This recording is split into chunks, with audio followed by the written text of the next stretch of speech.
they're always there. Action Force are there. Action Force will dare. Action Force. Now, your host, Joe Slepsky. Hello again, everybody, and welcome back to Joe on Joe. It is me, your host, Joe Slepsky, and you are lucky to be sitting here listening, hopefully paying attention. Hopefully you're not distracted, you're driving, you're out there, because we've got an action-packed episode of Joe-Nie Loves Action Force this week with welcoming co-guest, co-sponsor, co-host Michael Nie. Michael, welcome back to Joe on Joe. Thanks, Joe. It's good to be back. It's very good to have you back. And we are continuing our journey through the Action Force comic books. And I got to tell you, this chunk of books, pretty exciting. I would say, the most action-packed of Action Force yet. A lot of action in these issues. I really liked it. I loved the artwork. I love the storytelling. Listeners, if you're new to this little chunk of the show, we are covering all the Action Force stuff. You can find the PDFs on Blood for the Baron website if you don't have your own copies. Plus, Michael, this week, now someone announced they're doing an Action Force reprint. Is it these issues or what is it? No, so kind of two iterations of Action Force. There was Battle Action Force, which were largely black and white strips that appeared in the Battle Action comic in the UK prior to this version of Action Force, which is the Marvel UK version, which is all colorized and came a bit later. At the real heyday or high point of G.I. Joe in the 80s. But so, yeah, what they're doing is they're starting from the beginning, which is great. So that's, if you really want to get to the beginning of what Action Force was, when Palitoy still had the license to make the toys before Hasbro took over and before Marvel took over in the UK, it's a great place to start. And those are stories that, are really hard to get a hold of and haven't been reprinted in 40 years, and I'm definitely interested in going down that rabbit hole. But that's more of like, and the website Blood for the Baron takes its name from the Baron Ironblood character that was very much at the center of that. And we talked about that a little bit when we were covering the annuals, because some of the annuals that I went through were pre-Cobra. Yes. Like before they brought Cobra, because now the stuff you and I are covering it's full on G.I. Joe in Europe. It's the adventures of G.I. Joe. By this point, Baron Ironblood has transformed into Cobra Commander. Spoiler alert, sorry. And but if you want to learn about Cobra Commander before he was Cobra Commander, once a Baron. That's right. Yeah.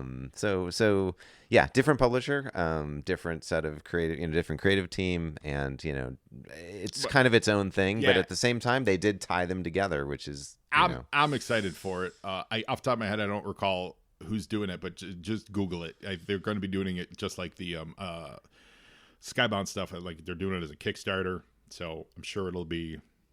It's the Total Toy Books group. Yeah, probably. I imagine it can't be less than $150. I don't think it'll be cheap, right? No, and they're going to be huge. They're going to be. There's the announcement to pre-order is going up soon, right? But right now you can go to TotalToyBooks.com. Soon we're recording this in June, so this may, by the time this airs, actually probably all this stuff will be out there. So that's true. Yeah, there'll be 4 volumes by the end of 2024. So all 4 will be out by the end of this year. 4 is not the entirety of the series. The first 4 volumes will be out by the end of this year. Will be available. Oh, crazy! Yeah. All right, but yeah. So by the time you guys hear this, it's probably been announced. It's probably like an old announcement, but we're doing this in real time, and that's pretty cool, though. Yeah, and they'll look great on your shelf next to those awesome Skybound ones. By the time you hear this, those Skybound ones might be in your hands. That's right. Because aren't they saying August? December delivery. Oh, December delivery. What? Yeah. For some reason, I was thinking August. Maybe August is the end of the campaign or something. No, that's not true. No, July's the end of the game. No, I feel like there was an August something. I'm not sure, but I can tell you by Christmas time, everyone is going. It's going to be an embarrassment of riches. You're going to have to invest in super heavy duty shelves because there's going to be so much G.I. Joe books. Were you able to get? And again, when you're hearing this, is probably August itself. So months ago, were you able to get the signed book plate versions. Yeah, so I heard your story, your account of, you were up and then maybe, went back to bed and got up again or whatever, came back a few Sure. hours later and you were eyeing the signed Snake Eyes version and you ended up with the signed Cobra Commander It was version. 6:15 in the a.m. So I was when I said I was up at like 5. Got it. But luckily woke up again in about 45 minutes later, and then happened to check my email, and then happened to see, oh wow, yeah, let me get on there. When I logged in, there were still something like 75 copies of the G.I. Joe one left, which I really preferred to get the G.I. Joe one. Mm-hmm. Put it in my cart. By the time I figured out any add-ons and all that stuff, it said too many people also had it in their cart before you. Yeah. So then I jumped out, and at that point, Cobra still had 125. Got it. So I grabbed Cobra, and then I checked out. And by the time I checked out, Cobra was done. So that was I got in right under the wire. The truth is, I was right there at the beginning. I could have had whatever I wanted. And I couldn't stomach the extra $150 for the Storm Shadow print. Was there an extra? You could spend an extra to get this. I missed that you part. could have spent, instead of $600 for the 2 G.I. Joe and Cobra versions, you could have spent $750 before shipping and also gotten a signed Andy Kubert Storm Shadow print. Oh, got it. So I'm sure there's people saying, why didn't you do it if you could have? But anyway, it was a big price tag. Well, it was a lot to bite off. Yeah. At this point, they've made $1.8 million. Yes. And I believe there's still 3 weeks left to go in the campaign. It's phenomenal. So then there was that moment when I could have dropped 600 and gotten both versions. I'm like, it's a lot. So I made my choice and I did choose the G.I. Joe one. Awesome. And then, after a while, I'm like, maybe should I go back and get the Cobra one? And then it was gone, of course. Yeah. But yes, there's a tickle. You and I have opposing book plates. I like that.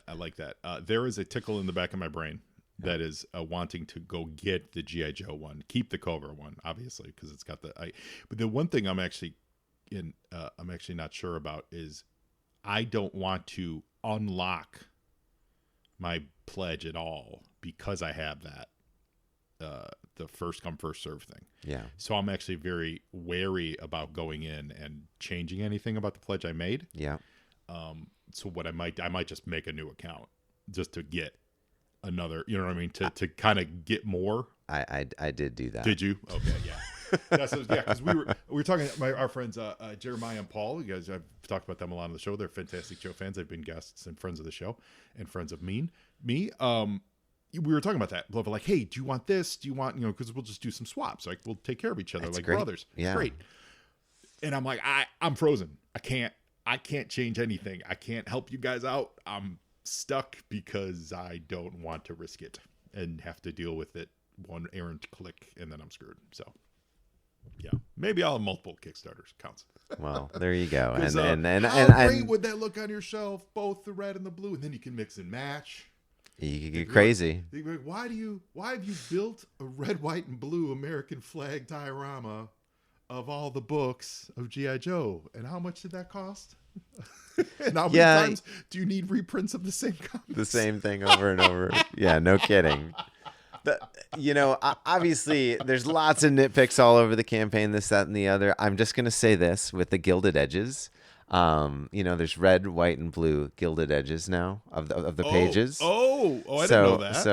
Okay. Well, we'll delve. And of course, everyone's got these by now, right? Well, gilded means shiny. I think technically. So they're shiny and they're red, white, and blue. Yes. That's funny. So when you look at the book, the side, was that one of the unlockable tiers? If they hit a certain dollar amount, they were going to do it. Yeah, and they did. And so there's red, white. Well, not white. Red, white would just be the pages. There's red, silver, blue, and gold. Oh, and you can choose? And no, they just assigned, every there's 4 volumes, right? And so they assigned one color to each of those. Got it. The only thing was, I don't think they gave it a lot of thought to, because every cover has a character, right? And so, for example, with the Cobra set, there's Cobra Commander, the Baroness, Storm Shadow, and Serpentor. So had they really been thinking about it, Serpentor would have been the gold, right, because of his uniform. I would have made Storm Shadow silver because he's like in that color profile. And then I would say Cobra Commander blue and Baroness red. But it's more randomized than that. Got it. So it's just, however you want. Hey, yeah. It's going to look good on a shelf. It'll look good. Plus, yeah, it'll look good on the shelf. But that's the interior. How often do you see that? Because on the shelf, aren't you going to put the spine out? That's true. Yeah, that's true. Yeah. Why are you looking at the books backwards? Right, exactly. But that's the thing. You buy two sets and you could flip them. Again, going back to my original plan to build an American flag on my bookshelf, totally, entirely out of $300 compendium sets. I mean, these things they're gonna like spangle from every angle. They're Well, the real talk, what it has actually done I genuinely am thinking about getting another set just because why not? I kind of want the well. I kind of want the I'm more of a G.I. Joe guy than a Cobra guy, so I kind of do want that. But what it actually has done is really it said, okay, I gotta up my display game. And listen, listeners, there's no camera here, but I live in a house full of collectibles. Hey, listen, it's time for a good plug. Hey, go to my eBay store. Everybody, go to eBay, go to Joe and Joe Comics and more. And I do. I sell a bunch of comic books. I sell a bunch of toys, collectibles, all that kind of stuff. But that always takes up space. So I get it, Michael. I get it. I'm swamped by good stuff right now. But I need to figure out. And so I've been thinking about a nice way to get a nice shelving unit up. Yeah. That'll finally put out some of these classified figures, some of the Super 7s. And I got something ruminating in my brain, Michael.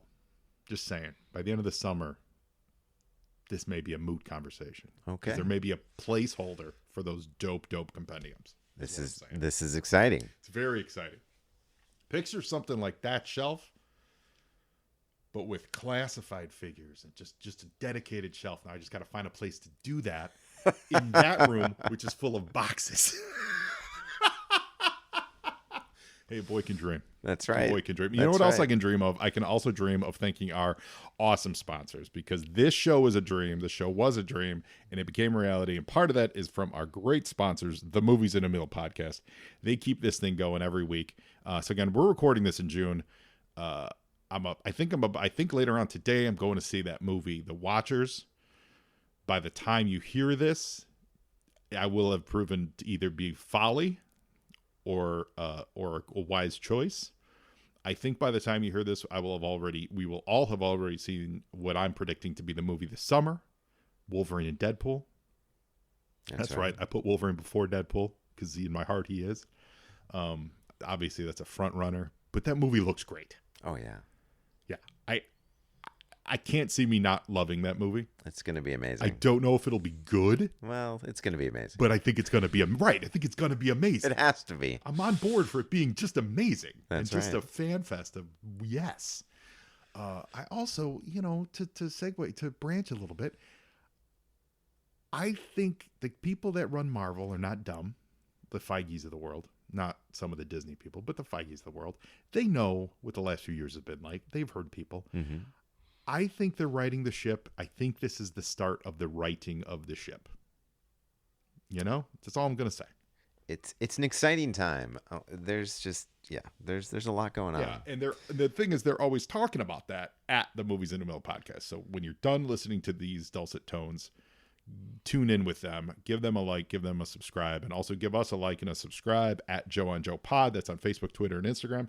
Shoot an email over to me, joeandjoepod@gmail.com. Say hello. Say hello to Michael. Say how much you're enjoying Michael. Joe-Nie loves Action Force. Say hi to Michael. Say welcome back. Let's get back here and do those dry black and white British strips, huh? What do you say?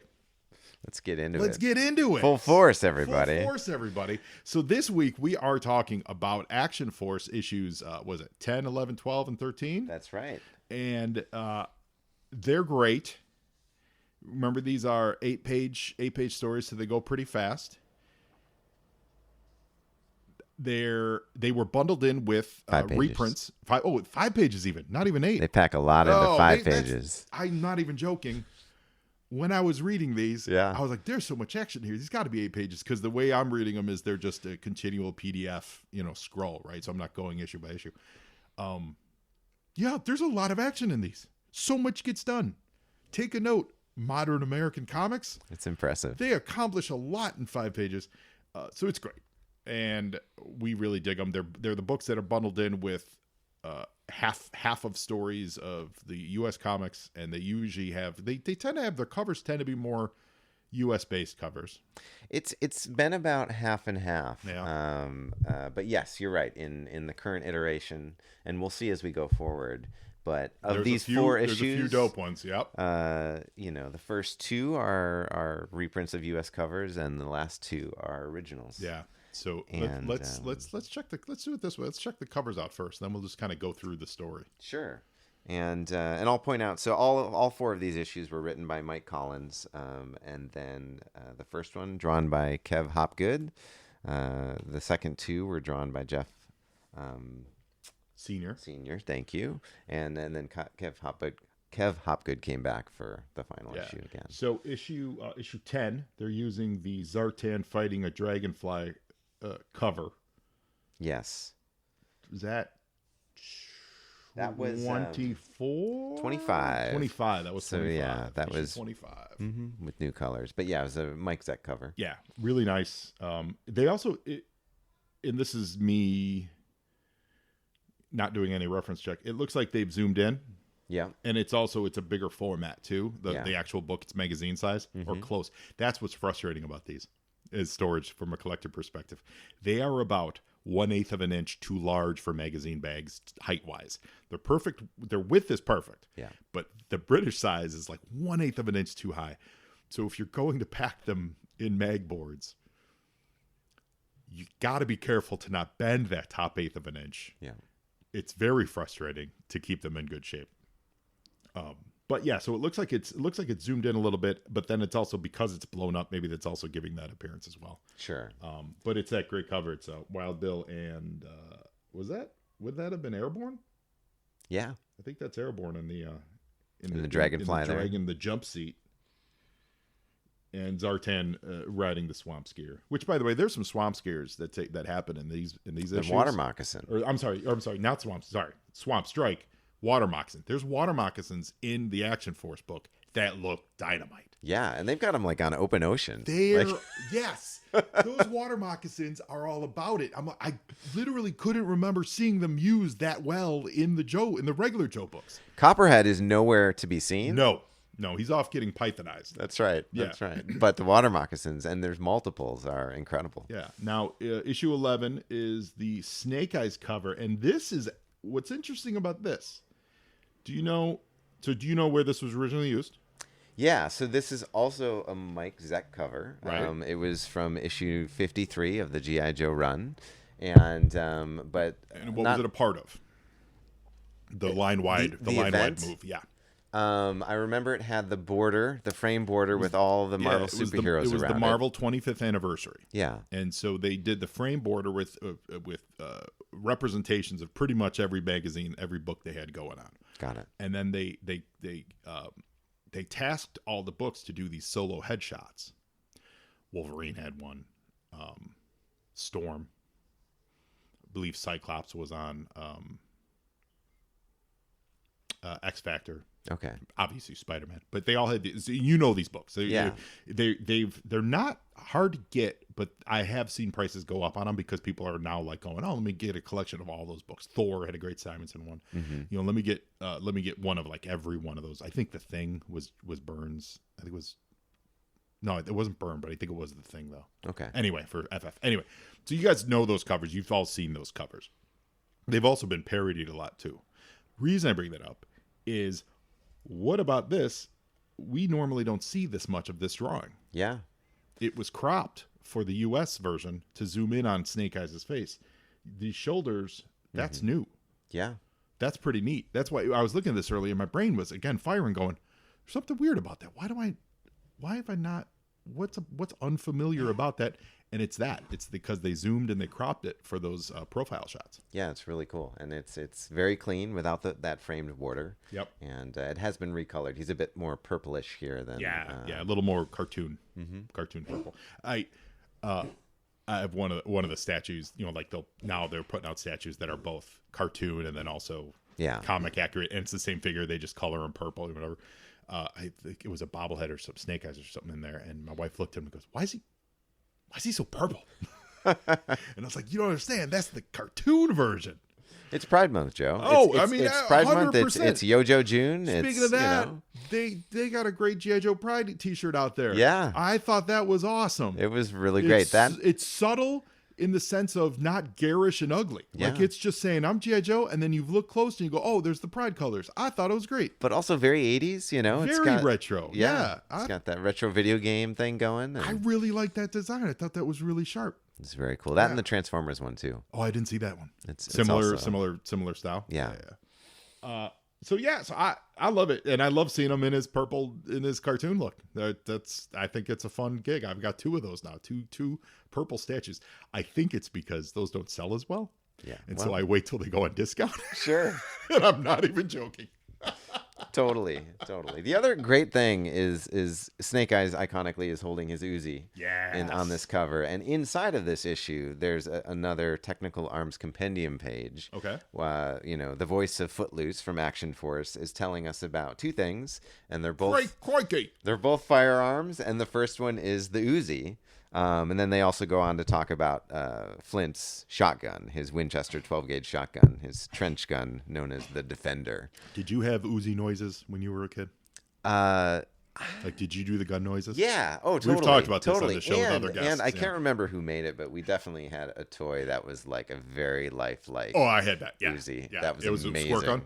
Yeah. Yeah. But it was all black. It was incredible. Battery operated. Yeah. Yes. Yeah. Had a clip. Had a clip. Yep. The clip is where he kept the water. So totally had that. So wildly crazy that was a thing. It was amazing. Yeah. But just that was my Uzi noise. Tiny short little bursts. That's good. I think mine was I don't know, something less effective, but I was trying. I watched a lot of A-Team. So whenever if someone would pull like an M16, I knew it had a different sound than an Uzi. So a little bit of history. The Uzi, for anyone who doesn't know, it was designed by an Israeli by the name of Uziel Gale, and named after him. Yep. So really, the firearm was named after the designer. I'm glad his name wasn't Frank. Although the Punisher would have been okay with that. Punisher would have been all right. Hey, pass me my Frank. That's right. Uzi, and also, of course, Terminator, Uzi 9mm. Of course. So Snake Eyes uses the gun of the Terminator. That's right. I think that's all respect. So then we go to issue number 12. Yes. And now this is a cover that is Action Force unique. Drawn by Jeff Sr. Mm-hmm. And it is a answer cover. If this were a rap battle and Snake Eyes put out a diss track about Snake Eyes that was his profile picture, this would be Snake Eyes or Storm Shadow's rebuttal. That's right. To say, yo, here's my version of what you just did, and I'm going to lay these beats down. And I love it. It's great. It is Storm Shadow profile side, right? Head on. He's head on. Head on, yeah. He's holding a sword above his head, staring at you. Mary Jane's excited about it. That's right. It's so Mike Zecchi. Look at those eyes. Like that's Jeff Sr. absolutely channeling Mike Zeck for those eyes. And who is Storm Shadow? Who is he? Who is he? The only thing I don't like about this cover is it's for the first time we have a banner, an ad across the top of this issue that has nothing. Sorry, audience. We had a side conversation about things that have nothing to do with anything just now. That is and this is an advertisement for Cadbury's Wildlife Competition inside. And this is like, cross promoting at its worst. Well, isn't sometimes those things make things classic. That's true. I think if memory serves, the first appearance of He-Man in DC Comics Presents has a "You could star in Superman 3" banner on it. if memory serves. They were running a contest to be in that Superman 3 with Richard Pryor. Okay. And that is on there are some major comic books that you go, oh, okay. Yeah. So yes, first appearance of various characters. Also, I know another one. Death of the Phoenix. Oh yeah. Death of the Phoenix. Doesn't that have a Toys R Us shopping spree ad on it? Yeah. So I put this in. It's in good company. Yeah. It just, nothing to do with toys or comics or really anything. But it is hilarious to me because it's all about saving England's meadowlands and Cadbury. That's the chocolate egg people, right? chocolate bars and they do all kinds of things over there. But yes, it's about get your kid hopped up on some good chocolate and they'll enjoy this all the more. Well, two more things. The sword on his back is great. It's almost 3D in the way he draws it. He just angles it just enough to put that angle on it to give you this 3D pop effect to it. I really love it. Yeah. And then, so you've got the two covers of who is Storm Shadow and who is Snake Eyes. They both say that. That is a tradition in comic books. Who is Donna Troy? Now I'm blanking on everything. but this is the most classic version. Who's Donna Troy is the biggest one that comes to mind, but like that's a thing in comic books to use that phrasing of who is things. And I know as soon as we get off this, it's gonna pop back in my head. But the biggest one from the 80s was who is Donna Troy, and it's usually when they go, the story goes on some kind of journey or an exploration of the whatever character. They're asking the question for you that they're going to answer within the pages of the book. So I love seeing that. And whenever occasionally you'll see it used on a modern comic, and I really respect that because it's a real throwback. It hasn't really been used in a long time, but it's definitely a staple of like 70s, 80s comics. Yeah. Kind of like I'll say George Perez, but he was aping books of the Superman holding Supergirl on the cover of Crisis like that. That goes back to sci-fi comics from I believe the mid 60s or something. The first, there's a website that has traced all this. Okay. And the first time that was used is like an old school sci-fi book of someone on a planet somewhere holding a dead buddy and going, oh, mourning. Byrne did it a bunch. Perez did it. And then since Perez has definitely made it the most popular. And then it's become a Crisis homage. That goes back even further. So stuff like that, I really love the lineage of. Very cool. And then we get on issue 13. Now this is another Jeff Senior cover. Jeff Senior, but he is now aping the chess issue. Is it 19 or 20? I think it's 20. It's Destro playing chess with the figures, and so in this case, it's Destro. It's more marionettes though. This is more. He's got puppet. Yeah, he's got marionette strings on his finger. Destro looming over Cobra Commander and a couple Cobra soldiers, but it's absolutely that vibe. Oh yeah, of Destro knocking over the chess pieces on that great cover. Yeah, the mastermind at work. Yes, and the story in this, which we're gonna get to, is great. Yeah, I really love it for different reasons, but this is a cool cover. And it is unique in that you see the most art on this cover of any cover we've seen thus far, because this is the first cover without any kind of title card. Yeah. It's just the artwork. It just says Action Force. There's no international heroes. There's no title. And so you really get to see, there's no barcode on any of these actually on the front, which is something that, I actually really like. Oh yeah. You don't didn't see really that. Notice that. It's great. But yeah. And it's a very, very expressive Destro face. There's no way that's a mask. Oh, that is not beryllium steel. Definitely not. Or is it molybdenum? Or is this beryllium or is it molybdenum? I'm gonna go with beryllium. Beryllium. I think it was beryllium. Something was molybdenum. That word, yeah. But you're right. That is not.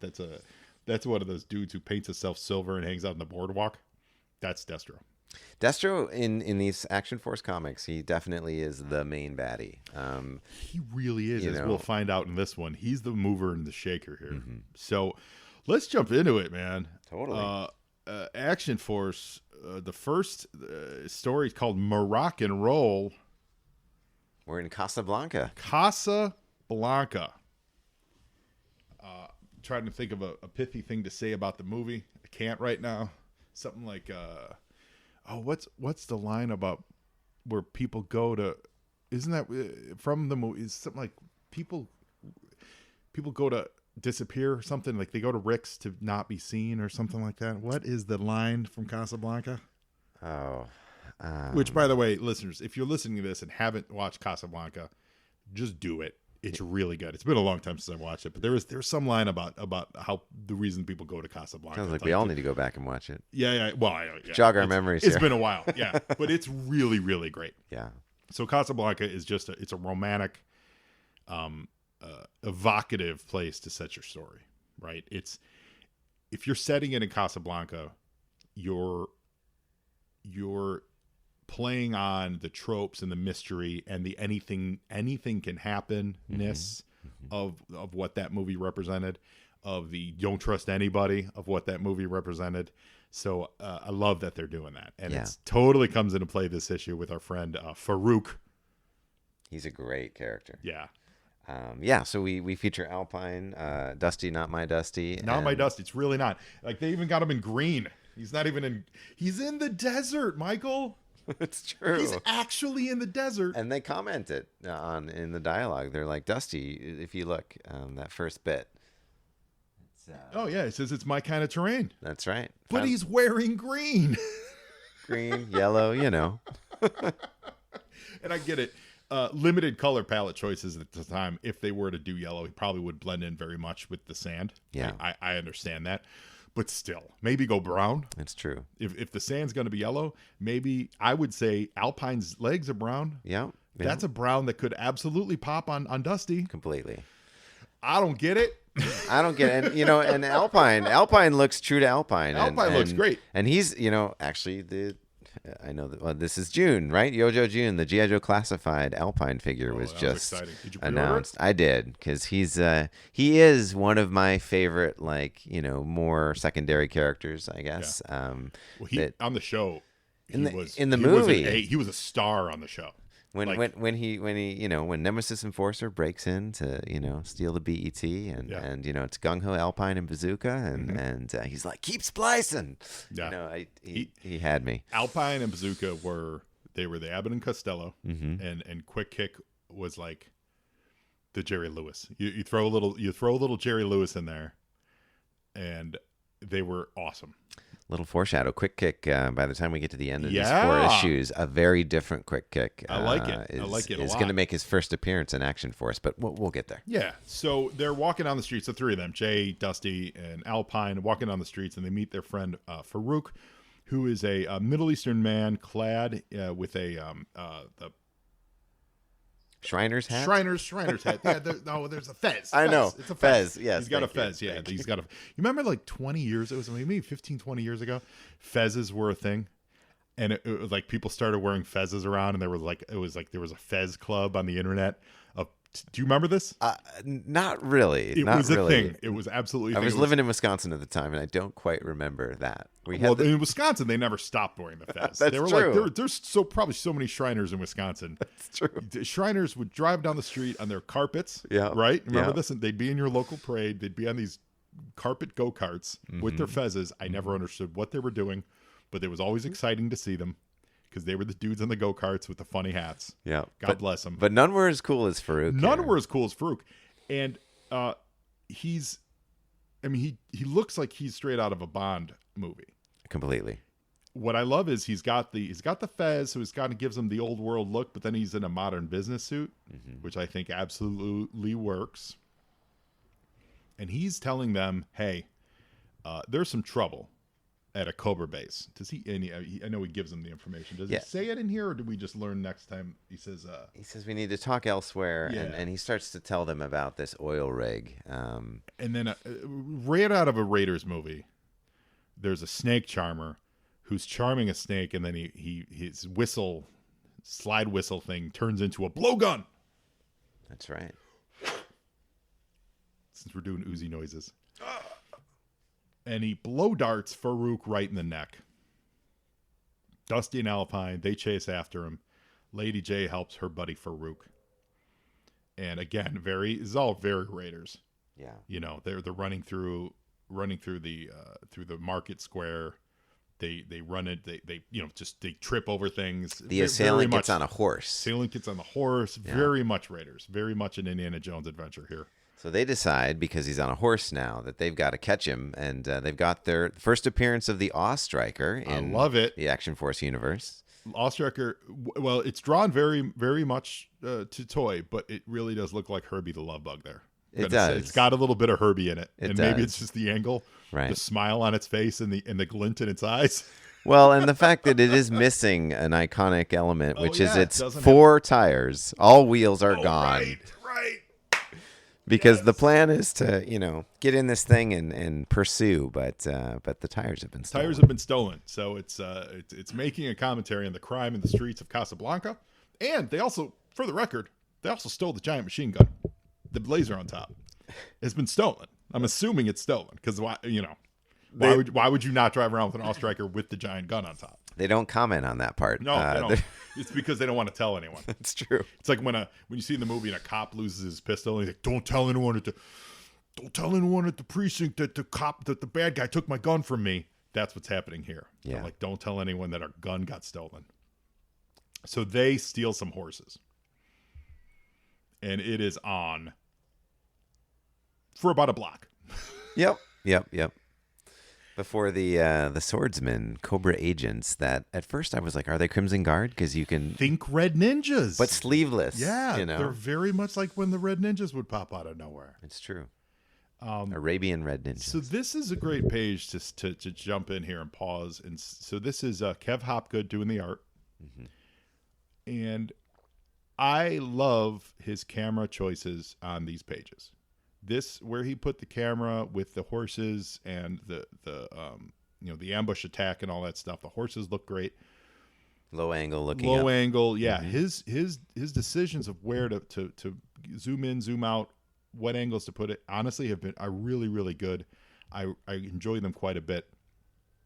The overall vibe is a little too sparse for me. And you had a little bit of insight into that. We were talking earlier that you were saying at that time he was like drawing on his mom's kitchen table. Yeah. And he was a young kid coming up. He was, yeah, when he first got started. And I think if you were to talk to him today, these early Action Force issues, if he could go back and revisit them, he might. But everyone's got to start somewhere. Right. But you see, and my compliment to it is you see the bones of a really talented storyteller there. Right. So you see someone that goes, oh, wow, they know how to tell the story. And that's what I really get from this is it's told really well. You follow the action. You get to see some exciting poses. And then you go, oh, there's just a finish level to it that will come with time, and experience and a drawing board. Yes. Yep. Without Ma cooking the eggs, next door. We're in the same room. Cooking up what would be a British the blood sausage. That's right. Kippers, something like that. And it really pops when you get to the next chapter. Is really what makes. Now this page is the one I've noticed it because I love this drawing of the horses. So they fight these. They're not ninjas, but they're just swordsmen. Yeah, they're Cobra agents. Yeah. And they eventually catch up to the blow dart guy. But before they can, they do the old venom capsule tooth bite suicide gambit. Mass suicide. Yeah, absolutely. All 3 of them, actually. Yeah. So the Joes have murdered these men. That's what the papers say. That's right. There's an international incident, and the Joes have 3 dead dudes on their hand, and Farouk is in trouble. With his dying breath, Farouk and Lady J says Farouk is dead, but he gives her the information. So when we go to the next chapter, which is the first chapter of the next one, there is that decided difference in depth would be the best word. There's just more detail on the page, and so that's Jeff Sr. coming in and doing these middle chapters. Yes. And whammo, what an exciting drawing. Oh yeah. 5 pages. You don't even. There's no time for a briefing. There's no time for. All right, guys. There's an oil rig. We're going to go attack. No. It's straight up. That oil rig is being attacked. It's on fire. Fangs are firing missiles left and right. Everywhere. They're the Fang missile, which is great. Like, it's a drawing of the Fang missile from the toy. It's not just a random missile. It's the Fang missiles. There's not a cockpit to be seen. And we're right down the barrel of these missiles. The water They're coming is right just at us. being tore up with, presumably gunfire and just, everything about this picture is action. Mm-hmm. And nary a Joe in it. You're the Joe. It's all happening. It's coming at It's you. all coming towards you. Is a great. If you decided, if you're not reading any of these, check this out just for this picture. It's really great. And all these titles, there's like a double meaning. It's rigged. This is rigged part 1. Yep. But here we are on an oil rig, but the situation is we're going to find out that it's rigged as well. Yeah. Yeah, it's really great. So now we go, and there's that drawing of the whale. The whale is really good. Really, really good, man. It is so toy accurate. To scale. I mean, you could see this. You could see the front seams that are the hatches for the toy that probably wouldn't be there in the real thing. It would probably be a real balloon or what's not diaper. What's the skirt? Yeah. The skirt would probably be one piece, but they draw it because they're drawing the toy, and it's awesome. Yeah, I mean, my impression is there they are, and the toy is right there in front of them. Yeah. The colors, especially for the time, I'm assuming this hasn't been retouched. I'm assuming this is just a straight scan. Yeah. The colors are so great on these rockets. It's not just like, oh, here's an explosive red. It's white, yellow, red, then a heavy black for the smoke. And just the gradations in the blue. From, the uniform of the Cobra Trooper flying the Fang to the body of the Fang to the sky beyond. I mean, it's... Yeah, especially in a... when you're doing an ocean scene and Cobra's wearing blue and their stuff is blue, it's important to do that and make those distinctions. And they do, and it pops. Like, look at that jet stream, that jet trail, contrail, I guess, for the missiles. It's great. It's amazing. It's absolutely amazing. That's a classified blast effect right there. It is. Like, in its best form. It totally is. It's exactly that. And there's not a lot of dialogue in this page. We've got Footloose, Not My Dusty, and Shipwreck. They're firing back in the exposed cockpits. Yeah. It does, when you get this toy accurate, though, obviously, it does kind of highlight some design flaws. Just a few. Just a few. But they're knocking Fangs out of the sky. Wild Bill's overhead with Lady J. What I dig here is this Fang copter, who is still presumably mobile, and he's shooting his front laser. He actually, instead of trying to shoot Wild Bill, he actually tries to suicide jockey him, as Wild Bill says. So he uses himself as a missile instead of the missiles that are actually on his still drawn there. He still has missiles. He decides, I'm going to be in the missile. Kamikaze style. Yeah. Yeah. Of course, he misses. He doesn't even do it to the whale, which I'm assuming would be a better target. Bigger target for sure. He tries to hit the dragonfly in midair. Which is amazing. Yeah, it's These great. people, they're lunatics, so of course they're going to do stupid things. It doesn't work out. No, it really doesn't. And this is this page is where I'm saying where there's some great water moccasin action. Yeah, again, on open ocean. Ocean near the oil rig. It's amazing. Yeah, they're skimming the surface. Look at the way they're drawn though. They are absolutely skimming the surface. They're not, like embedded in the water. They're above the ocean. The water wave doesn't even start until where it would actually hit the boat. Like, it's an accurate, really well rendered version of it. Yeah. And then it pops up into the air. Like, it's so into the air, you see that he's not touching the water. He's been in the air for 15 feet before he strikes the killer whale. He does what the Fang was trying to do. Right. He kamikazes it. But he's smart enough to do it at the whale. Yes. Which isn't going to get out of the way like the dragonfly is. And it works. And these are great drawings of the moccasin. The whale gets flipped. There's a lot of dragonflies. Like, this is a big assault. This is more than just these two vehicles. Yeah. There's a lot going on in the skies here. Fangs and dragonflies everywhere. Flint repelling with a couple green shirts. Not sure exactly who that is. Could be Grunt. Could be anybody. There's a bunch of green shirts behind him. Great to see Wild Bill again. In action. In action. Yeah, I mean, we And saw that's him. Cutter, right? Yep. Cutter's there, even though he wasn't in the drawings of the whale, but Cutter's in the mix. Mm-hmm. And what is also really cool is there's not a lot of dialogue in these action scenes. They're action vignette pictures. It just says the conclusion is they won, they killed some cobras, they captured a bunch of cobras. And then they get to the end, and who's there to ruin the day?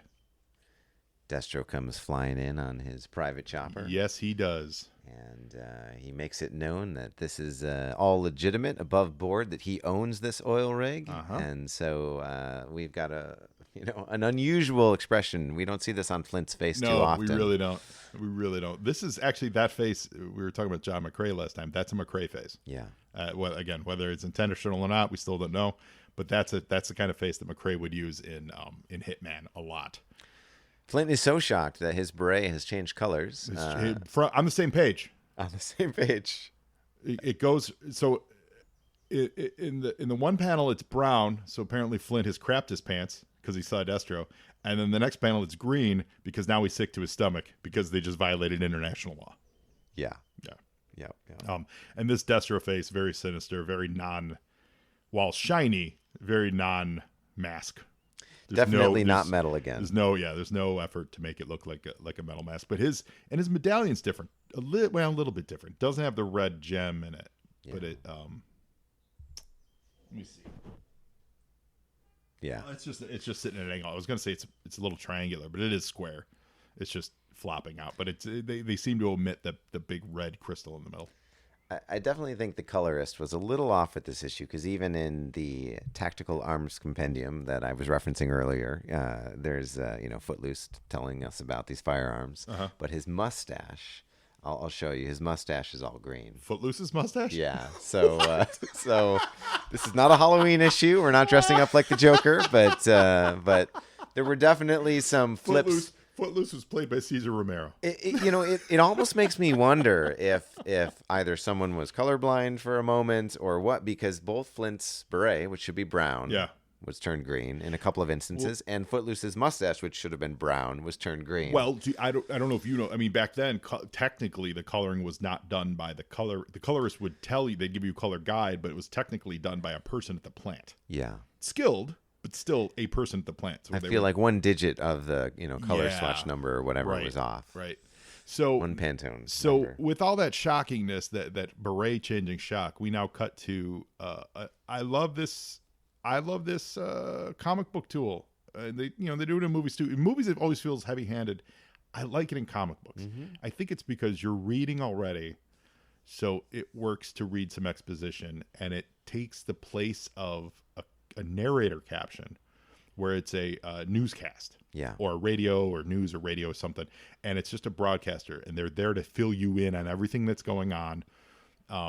Frank Miller doing it in Dark Knight Returns is probably the biggest example that everyone can immediately think of. Here's some news broadcast. It's going to fill you in on a lot of information, set the tone for you, and not storytell it, because you can go back and read it elsewhere, or you can just accept this and roll on. And that's what this is. And this is the start of issue 12. So this is Correct. Rigged Part 2, also drawn by Jeff Sr. So it's a newscaster saying, hey man, the Action Force are a bunch of lunatics attacking this oil rig.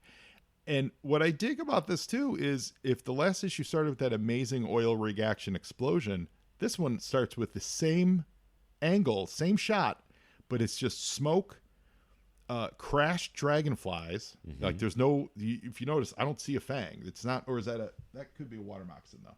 Sinking, yeah. Yeah. But it's the remnants. It's the remains of the battle. And so if you look at those two, put them side by side, and they would be in different issues, the splash pages of each different issue. Yeah. You could see the the growth from, oh wow, this is the battle, and then wow, look at what's left. Yeah. It's really cool. Yeah. So now we're back in Action Force's London base. Yeah, and we see Mr. Trent. We haven't seen him for quite some time. He's Is that Trent? It is. Oh, and the other dude is the guy on TV is the politician. So there's a politician being interviewed by this newscaster lady who is he's the MP for Latwan, South Wales, Mr. Elwyn Jones. And Michael? Yeah, so again, a little bit of history. Elwyn Jones was in fact a politician. He's referenced in the book here as being Welsh, and he was in fact Welsh. And Do you think they got the life rights for Elwyn Jones? I suspect someone either had a connection or no. I do not believe that they went through any official channel. I don't think they did either. And Elwyn Jones had been retired for a couple of years at this point, but he was about 78 years old, and he didn't know it at the time, but he had about 2 years left to live. But he Rest in peace, Sky Point. Yeah. Point to Elwyn. Elwyn. Sky Point to Elwyn Jones. But he was enshrined forever in the pages of Action Force here. Right. So I love that. That's really awesome. And not a fictional character. yeah, probably nothing that they probably can't get away with that today. There would probably be some lawsuit or threat of lawsuit, but Elwyn Jones, welcome aboard. And so that's Trent then, because they don't say his name. No, I just recognize. Yeah. I just know. And because in the last issue, when Flint was yelling at the other dude, that was a real dude too, but that wasn't Trent. Correct. Right. Yeah, there was a police commissioner. Yeah. So this is now our buddy Trent. He's watching this news broadcast with Alpine and Bazooka. And one thing to note on the news broadcast, they do reference pitched battles in the Florida Everglades, which is just a tie-in to the reprinted pages from G.I. Joe. Awesome. So the Joes are in trouble. They really stuck their foot in it. And so there's also what we learn is that the guys are still on they're on the platform, right? So where they've held? been captured. But they're not being held on the platform. It's not. It's just it's at the embassy or something. They've split up. So the team that was on the Tomahawk are still on the oil rig, right? And then these are the guys that got away. Bazooka and Alpine got away. So essentially, Footloose and Flint and Cutter. You remember when the whale was hit, right, and flipped? All those Action Force members were captured by. But do we ever learn? I guess what I'm saying is, do we ever learn where Quick Kick is about? So Quick Kick enters the fray. This is his first appearance in Action Force. So he. But do we know where he's breaking into? I think I thought it was. Oh, he's on the platform. It is on the platform. Yeah, that's what I'm saying. Yes. Yeah, right. That's what I'm saying. Yeah. So the guys that were fighting it, when they were surprised by Destro, they were then held by Destro. Yes. Correct. Yes. And they're still on the platform. So Action Force needs to get their guys off the platform. So instead, they don't have Snake Eyes because Snake Eyes is over in the U.S. They bring in Quick Kick. That's right. In a very Snake Eyes-esque. Very Snake Eyes-esque. Infiltration, I with may less add. shoes, less shirts, and all service, baby. Yeah, buddy. No fudgy bar, but No fudgy bars. No fudgy bars. And he's great. Yeah, it's like a mini silent issue where he just breaks in, says a couple snappy things, and breaks him out. it's great. That's great. But he really looks cool. He's menacing. He's not funny. He's not a funny guy.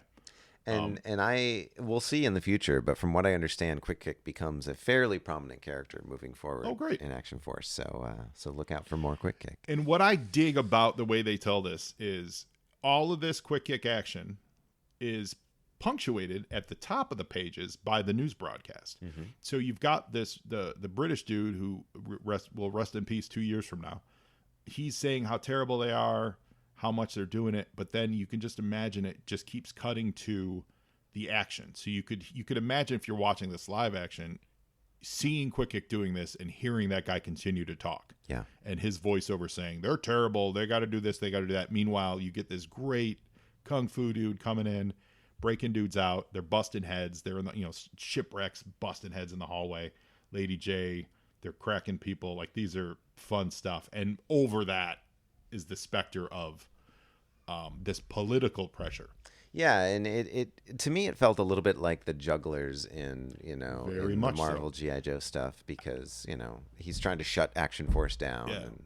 It's very much like what Larry did a lot with the things with G.I. Joe is that it wasn't just about the immediate threat. It was about the bigger picture. And it was about this.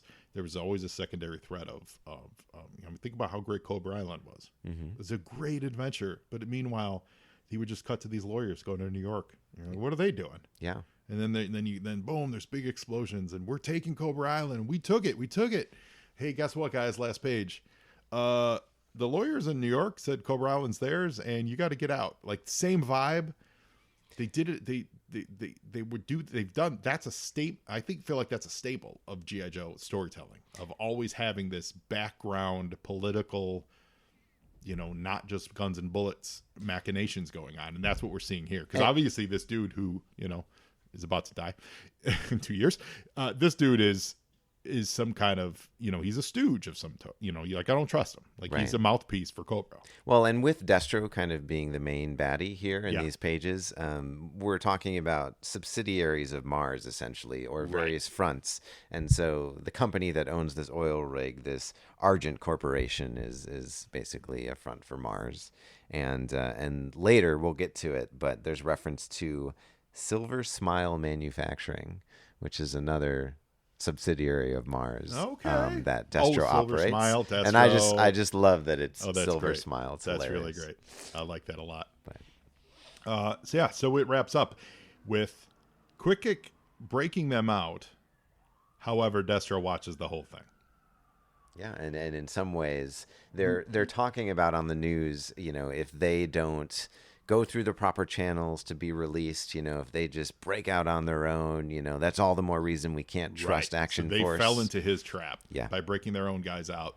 As Destro says, you may have your freedom, but it has been gained at the cost of your credibility. Media interest in your controversial actions will force you to operate within the strict letter of the law for some time, Action Force. You have lost. And he cackles as they fly away in the Tomahawk. Like, that's great. Yeah. It's a great, it's all that dual layer of storytelling. Really, really well done. We just need that Destro voice, as he laughs maniacally. Yeah. I do want to reference in this final issue here in the mail call section, one reader does write in and inquires about a cartoon. Because they seem to be aware that there's a cartoon in the States. But they're not getting it. But they're not getting it at this time. It will come later where they will broadcast essentially, overdubbed episodes of the cartoon in England. But at this point, the question is, will there be a cartoon? And the answer is there's no plans at this point. So it's just interesting. And basically the editor uses that as an opportunity to say, and that's why you should even read more Action Force comics, because this is all we've got. You know what would be fun and it probably wouldn't, I'm going to say it wouldn't be too difficult, but I'm sure it's a lot more effort than I would put in. You remember the old Marvel Jack Kirby cartoons where they took the panels from Marvel and they would animate them, and that was a style of online animation maybe like 10 years ago where people were doing a lot of that, like moving comics kind of thing. Kind of pan and scan. Do that with the Action Force stuff. That'd be really cool, because that stuff's never been animated. Get some British voice actors in there. Yeah. Take these panels and do that kind of like and again, even with Marvel motion style stuff. We were talking about the announcement of those Battle Action Force reprints coming and that sort of thing. This material that we're going through is not in any pipeline. Yeah. So I would say it would definitely fill. So listeners, animators, if you're listening, I know there's a lot of you talented people out there. If you're listening and you hear this, that'd be kind of a cool project. Take one of these Action Force, because the reason I say this and not like something like the regular Real American Hero stuff, it's because we all read that. We've read that. We all have copies of that. This is something that not a lot of people know about. So if you do this, one, it'll look cool. Two, it'll be fun with the international angle to it with the accents, but also fresh stories. Yeah. Fresh stories. People are like, I never knew Not My Dusty was so involved with Farouk. And I'll remind listeners that these 4 stories we're talking about this week are available should you be able to locate from the 80s issue 8 of the G.I. Joe Comics magazine, in which they But don't go shopping till I get mine. That's right. Not exactly as available as the Skybound compendiums right now, but right on the cover says plus special Action Force feature, and sure enough, we just paged through it this morning. I verified that these stories are all in there. Granted, they're about I don't know, a quarter of the size of again, you got to get your reading glasses out to. Yeah, they're small. Yes. They're small, but they're great for small hands. Yeah. I had my earliest comic book, real comic book stuff were in those. We're using digests. One G.I. Joe, literally, that was my first foray into G.I. Joe. My mom got me those digests, like the first few for Easter. But before that, even I had a Justice League one that I read cover to cover. And it was the Len Wein, what was it, 98, 99, 100 stuff with a hand that gripped the world, and they teamed up with the Justice Society and the Seven Soldiers of Victory. That amazing story. I read that thing cover to cover, and you're a smaller person, you're a little dude, just slip it right up. I love those digests are great, and actually digest size mangas are digest size. They're hugely popular. I was going to say, honestly, this is a format that, frankly, you want to get kids like into comics or into Joe comics, It's like their scale. Skybound. If you're listening, Yeah. Here's another idea. It could be a super stretch goal for your Kickstarter campaign. I think DC is just starting to do versions of that. It would be a little bigger than this, but like they're doing smaller versions of. I saw it on Twitter. It's like a collection of Watchmen, but it's manga digest size, so it's a little bigger than the one in your hand. But it's more hand friendly. It's more travel friendly. I mean, this is a stocking stuffer, Joe. That's 100%. That'll 100%. 100% stocking stuffer. Easter baskets. Like it's there for it. Yeah, I like digests. Bring the digest back. Yeah, well, Adventure Comics went into digest for a while for the kids. Yeah, and so I'm trying to get slowly. When I see Adventure Comic Digest, I grab those up because I want a full run of that, and not that I'll ever have a full run of all the adventures, but that era, I like Adventure Comics, and yeah, they went to digest for a while, kept the numbering, and then came back for a little bit for full size. So, and for those of us who are a little space challenged, they take up less space on the shelf. I've always said I wish I cared about like sports and I was into baseball cards. They take up a lot less space than comic books. It's true. So our final 5-pager. To jump right off that amazing Destro appearance. The man in the silver mask. Man in the silver mask. So it does feel more like a metal mask now. It does look like. So now we're back to Kev Hopgood. It does look like a metal mask. It really does. Nice metal, metallic glints on it. His suit looks great. I love the belt. Yeah, I love the belt. And now he's in a very familiar environment. What's he doing in Casablanca? Yeah. What would Destro have to be doing? Why would Destro be going back to the source of the first bit of our adventure? Coming full circle. Who could he be going to see? Probably at Rick's. In fact, I think that's supposed to be Rick. You're right. Yeah. There just needs to be a piano there. Yes, that is all that's missing. Yes. Sam. Yeah. Yeah, all we're missing is Sam. But that looks like Humphrey Bogart. And sure enough, Farouk is alive. That double-crossing, no good swindler. He is, and he's even putting his hand on Destro's shoulder. He's buddies. That's how comfortable he is. I mean, he's one cool customer. Yeah, he's congratulating Destro on his victory, and it turns out that Farouk purposely leaked that information to the Joes. And the reason they do that is because as Destro's talking to Farouk, we get some other random dude who is like, uh-oh, I got to tell, well, not the Joe's, Action Force. Yeah, so this is essentially a spy for, he's an informant for Action Force. Right. He runs to make a phone call, and he gets shot in the back with what looks like one of Destro's wrist darts. Although I know they're rockets, but it looks more like hit him like a dart. Mm-hmm. He doesn't make it. Doesn't make it. This dude doesn't make it. Casualty count. Casualty count 1 keeps going up. What's hilarious about this though is, what if he was just calling for like pizza? They technically don't know who he's calling. You don't see him talk to anybody. Nope. He doesn't get any word out. He doesn't go, hey, Action Force. He just moves to a phone that's on the wall. He's not pulling out a secret radio. Like he's not like, he's not doing anything. You're so right. I mean, he's completely unrecognizable to Destro is all I can say, and he's never seen him before, therefore he's jumping in and he's not messing around. Yeah, and Destro decides to shoot this and murder this man. Yeah, it's really hilarious. In cold blood. Cold blood. Again, in a country where, guns are less of a thing. Right. What I want to see violence is up in Action There's Force. A panel here where he's reaching for the thing in his back, and he's on the ground and the phone's hanging. What I want to hear out of that phone receiver is the person on the other end of the line, like for real. If I were editor, I would have had that line saying, "Hey, this is that," like in a real way. I would have it saying, "This is Action Force. Come in. Who is this?" Or at least asking for a password or Right, something. right. What's the secret password? Exactly. But in a comedy way, I absolutely want it to be like John's Corner Store. What do like this is operator. You have something stupid. Yes. Something real stupid. It's Mr. just- Tasties, can I this take is your Mr. order? Tasty. Yeah. Yes. And welcome to Good Burger. Can I get your order? That's what I want coming out of that phone in that caption right there. So we learned that Farouk's been working with Destro the whole time. And Farouk is just turns out underneath Farouk's crib is an entire complex for Destro to train his soldiers. This is like Cobra's pit. Cobra's absolute pit underneath the streets of Casablanca.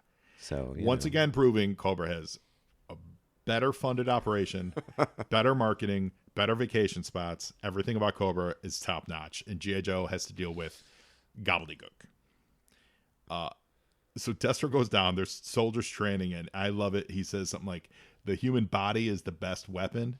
Yeah, he's just feeling like he needs to get some exercise here. Yeah. So he sees a couple of Cobra troopers Jumps training, into the fray. jumps that into is the snake great. pit, and just roughs him up a bit. Beats on these dudes. Totally. Just beats on them, and he's fantastic. And he's triumphant. Yeah. That's all. I'm just here to beat the crap out of these soldiers. You imagine that's your day, be like, "Hey, you guys want to spar a little bit?" Sure. And then you're doing what you're supposed to be doing. You're training. You're not loafing. You're not like sitting in the corner reading Cobra Monthly. You're actually training. And then the boss shows up out of nowhere. You're not expecting him. He also doesn't walk up and ask if he could can I play with you guys? Just jumps over a railing and beats the crap out of you. That's a day at work. Another day at the office. That's a day at work, Mike. That is an absolute day at Hail work. Cobra. Yeah, Hail Cobra. What's amazing about this is you really see the machinations that Michael was talking about earlier about how Destro is really the real true bad guy here. He talks about he's talking about how his plans are coming to fruition. Farouk asks, "What of Cobra Commander, the nominal head of our organization? Is he happy with what we do?" And Destro replies, "He dreams of slaughter and subjugation. He has no interest in details. I run Cobra my way." That is hammer dropping awesome. Drop the mic. That is absolute mic dropping awesome. It's great. Yeah. It's great. Yeah, and again, couple it with this cover. Yeah. If I were to put a title on this cover, it would simply be My Way. Right. Yes. And if you look at the cover, we're talking about the marionette cover. The strings are also on Cobra Commander. Yeah. He's not just puppeteering the soldiers. Yeah. He's puppeteering Cobra Commander. Yeah. I love that. It's fantastic. I want a Farouk Super 7 figure. Absolutely. How about that? I mean, Yeah. obviously classified figure, but a Super 7 figure that's what they do. They do these random dudes. Completely. How about a Farouk? And with his neck could have a blow dart in it. Yeah, and a removable fez. Removable fez, little blow dart. Well, that would be the classified. Classified would be the. Oh, yeah. Yeah, classified would be the Molded removable on fez. Yeah. This was great. I loved it. This was a real banger. A lot of fun. Yeah, this is a real lot of fun. I don't know what we're up for next. Now, do you know, does Farouk come back to play? I don't know. I haven't looked ahead. Oh, man. So, Well, I'm living this. listeners, one issue at a time. tune in next time. You're going to find out if Farouk comes back. If he's a one-off, is he the Darklon to Destro's Action Force? Like what is he? He means business. Maybe Farouk and Destro strike up a relationship. I don't know, but I like Farouk. I like that he's a double crosser. He's come back from the dead once. Yeah, and I like that he's like, it's our Cobra. Who is this guy? I'm in. So join us next week for more Joe-Nie Loves Action Force. Michael, thanks again for being here. Thanks for having me. And now you, Joe. And Joeing is half the battle. Full force.